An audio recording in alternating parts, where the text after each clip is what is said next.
Hello friends, welcome to my YouTube channel. নমস্কার বন্ধুরা, মঞ্জু রান্নাঘর থেকে সবাইকে স্বাগত। তো বন্ধুরা, আজকে আমি আপনাদের কাছে একটি ভিডিও নিয়ে হাজির হয়েছি। ভিডিও হলো সুজির সীতাভোগ। তো বন্ধুরা, সামনে জামাই ষষ্ঠী, তো আপনাদের হয়তো হাতের কাছে ঝটপট করে আপনারা ছানা পেলেন না। সুজিটা সবার বাড়িতেই থাকে, সুজি আর চিনি, দুধ। তো বন্ধুরা, সেই সুজি দিয়ে যদি আপনারা ঝটপট করে বাড়িতে বানিয়ে ফেলতে পারেন সীতাভোগ, তো কতটা সুবিধা হয়। তো জামাইরা খেয়েও তৃপ্তি হয়ে যাবে, আর সবার বাড়িতে তো জামাই ষষ্ঠী হবেই। তো বন্ধুরা, আমার পুরো ভিডিওটি দেখবেন, মাঝখানে স্কিপ করবেন না। আমার পুরো ভিডিও দেখার জন্য আপনাদের কাছে অনুরোধ রইল। আর বন্ধুরা, লাইক কমেন্ট শেয়ার করতে ভুলবেন না। আমার চ্যানেলে নতুন শ্রোতা হলে চ্যানেলটি সাবস্ক্রাইব করার অনুরোধ রইল।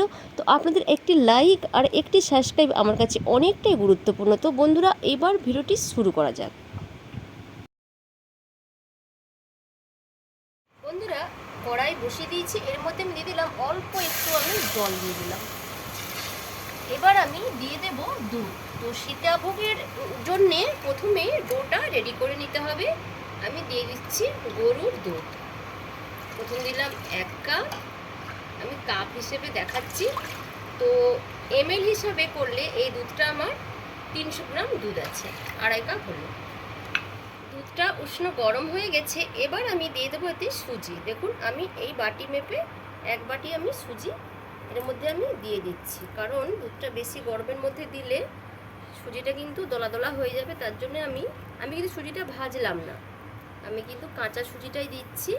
আর আমি এইভাবে ঠান্ডা অবস্থায় আমি দিয়ে দিলাম। দিয়ে এবার অনবরত কিন্তু এটাকে নাড়তে হবে। দেখো বন্ধুরা, সুজিটা কিন্তু অনেকটা টেনে গেছে। এবার আমি গ্যাস ইন্ডাকশনের বাতিটা কিন্তু বন্ধ করে দিচ্ছি। দেখুন, সুজিটা একটু ঠান্ডা হয়ে গেছে। এবার আমি দিয়ে দিচ্ছি আমুলের প্যাকেট। দেখুন, গুঁড়ো দুধ, এই প্যাকেটটা আমি পুরো এর মধ্যে ঢেলে দেব। 10 টাকার আমুলটা আমি পুরোটা এর মধ্যে দিয়ে দিলাম। এবার আমি এটাকে নাড়িয়ে নেব, কারণ একেবারে গরম সুজির মধ্যে যদি আমি গুঁড়ো দুধটা দিই, দুধটা তখন দলা দলা পাকিয়ে যেতে পারে। তার জন্য আমি একটু সময় ঠান্ডা করে নিলাম, নিয়ে তখন আমি দুধটা এর মধ্যে দিয়ে দিলাম। এবার আমি এর মধ্যে দেব চিনি।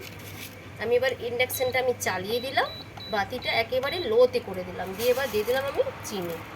আমি এখানে দেব 4 চামচ চিনি, বেশি চিনি আমি দেব না।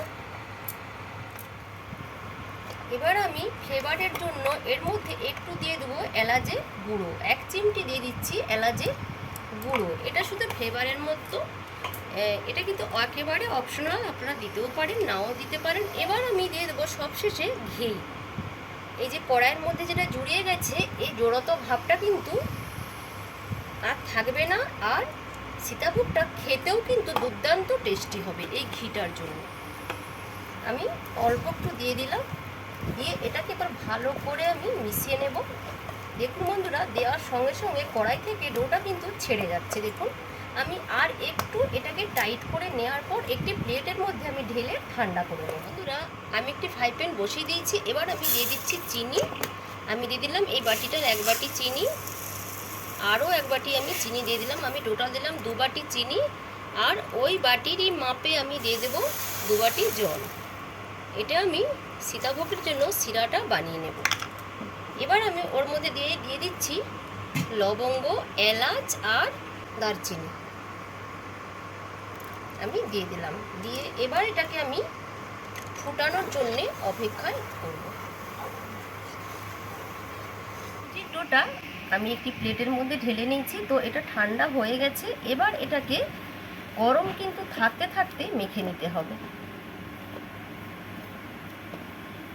এবার আমি হাতের তালুতে একটু ঘি নিয়ে এর মধ্যে আমি দিয়ে দিলে এই যে হাতের মধ্যে যে আমাদের জুড়িয়ে যাচ্ছে, দেখুন এটা কিন্তু ছেড়ে গেল।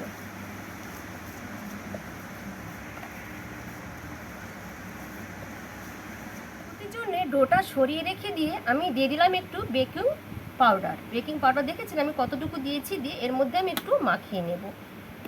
এই বেকিং পাউডারটা দিলে নিকুতিটা খুব রসালো আর তুলতুলে হবে। এবার আমি নিকুতিটা বানিয়ে নেব। আমি প্রথম হাতের তালুর মধ্যে একটু ঘি মেখে নিয়েছিলাম, আপনারাও মেখে নেবেন, দেখবেন নিকুতিটা বানাতে সুবিধা হবে। দেখুন কত সুন্দর হয়ে গেছে। প্রথমে গোল করে নিয়েছিলাম, এবার লম্বা করে নিয়েছি। এইভাবে আমি সবগুলো বানিয়ে নেব। দেখুন এইভাবে আমি সবগুলো বানিয়ে নেব।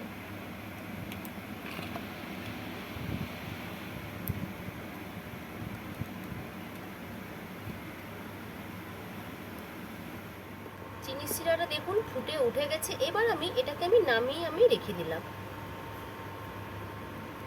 তেল গরম হয়ে গেছে। আমি এবার গ্যাসের বাতিটাকে লোতে করে দিলাম। দিয়ে এবার নিকুতিগুলো তেলের মধ্যে দিয়ে দিলাম।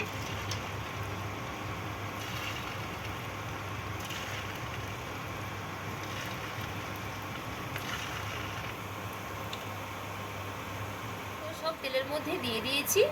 এবার এক পাশ হতে থাকুক, তারপরে আমি নাড়াবো, কারণ ফট করে কিন্তু দিয়ে নাড়িয়ে দেবেন না, তাহলে কিন্তু কড়াইতে চিটিয়ে বসে যাবে।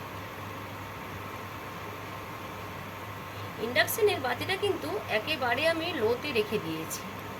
আস্তে আস্তে করে লাল করে ভেজে নেব। দেখুন বন্ধুরা, এক পাশ আমি উল্টে দিয়েছি। এবার এপিঠটাও ভালো করে ভাজা হয়ে যাক, তারপরে আমি দেখাচ্ছি।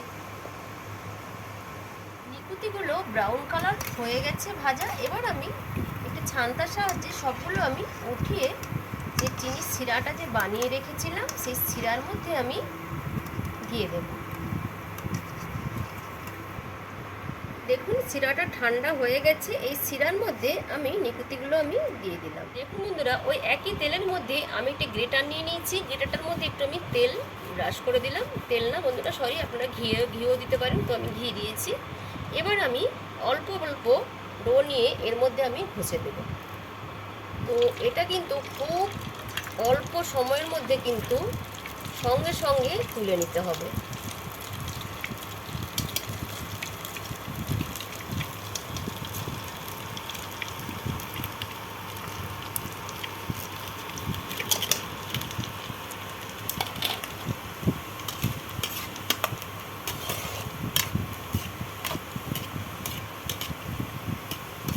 হয়ে গেছে। এবার আমি এটাকে উঠিয়ে নিচ্ছি। এটা 30 সেকেন্ডের মতো এটা একটু নাড়াচাড়া করে নিতে হবে।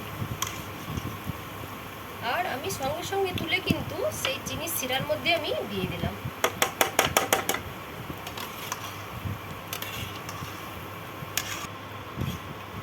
সব উঠিয়ে নিয়েছি। এবার আমি তেলটা ঝরিয়ে নিয়ে সেই শিরার মধ্যে দিয়ে দিচ্ছি। দিয়ে আমি একটি খুন্তির সাহায্যে এভাবে নাড়িয়ে দিলাম। দিয়ে আর পারও ভেজে নেব সীতাভোগগুলো।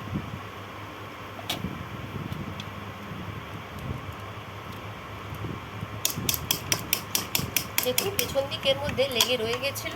এবার আবারও ঘষে দিচ্ছি।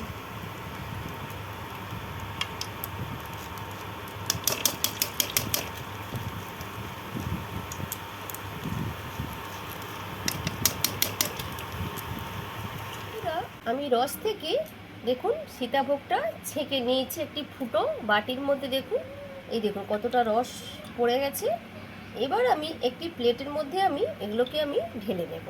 এর বাড়তি রসটা ছেঁকে নিলাম। বন্ধুরা দেখুন সীতাভোগ রেডি। তো যেমন ছানার করলে একেবারে খুব পারফেক্ট সুন্দর লম্বা লম্বা দানাগুলো হয়, তো সুজির করেছি, সুজিরও কিন্তু দানাগুলো খুব একটা খারাপ হয়নি। দেখুন বন্ধুরা, ভালোই কিন্তু হয়েছে।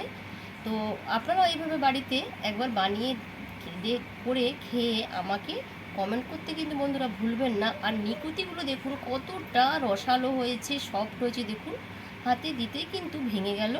তো আজকের মতো আমি এখানে ভিডিওটি শেষ করছি। আবার নতুন ভিডিও নিয়ে আপনাদের কাছে হাজির হব। আমার পুরো ভিডিওটি দেখার জন্য আপনাদের কাছে অসংখ্য